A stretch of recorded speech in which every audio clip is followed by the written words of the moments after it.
Hello everyone, I hope all is well in your part of the world. In my last vlogs, I spoke about impact attenuation, HIC, head injury criteria, and Gmax. I also validated that Gmax measures the highest acceleration produced by impact. At the same time, the HIC score is a factual measure of impact severity based on research on the relationship between the impact accelerations and the risk of head trauma. A lot, huh? I also discussed critical fall height, CFH, which measures how well a surface absorbs impact and provides insight into its ability to protect against injury. We learned that the use and fall zones are the surfaces under and around the equipment onto which a child who accidentally falls or exits from its expected to land area.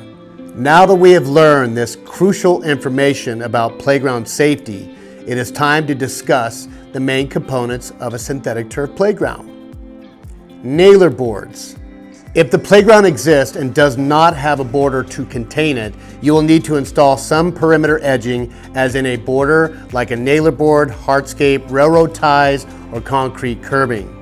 This means that the components and materials used in the playground installation process must be contained and secured by an exterior border or edging. Railroad ties were a favorite until they started containing playgrounds with hardscape materials such as concrete curbing and concrete walkways.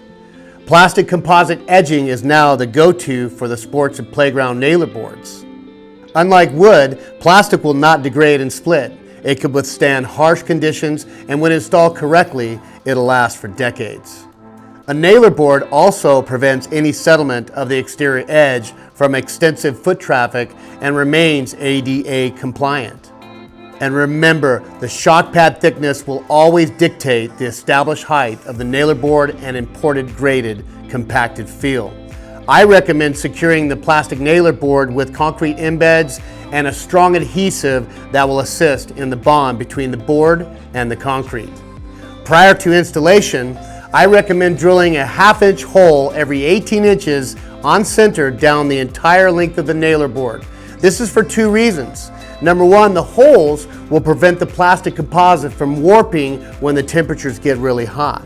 And number two, the drilled hole in the nailer board will also allow the adhesive to seep through and plug and lock the connection, creating a solid bond for longevity. I also recommend using red heads or equivalent fasteners to secure the board along with adhesive. As I mentioned, the adhesive will prevent the plastic nailer board from pulling away due to thermal contraction and expansion. For tight curves and bends, I recommend heating the plastic composite with a plumber's torch. This works great when fitting the nailer board tight to the surface. Come join me next time when I'll speak on shock pads, do's and don'ts. Until next time, JW out.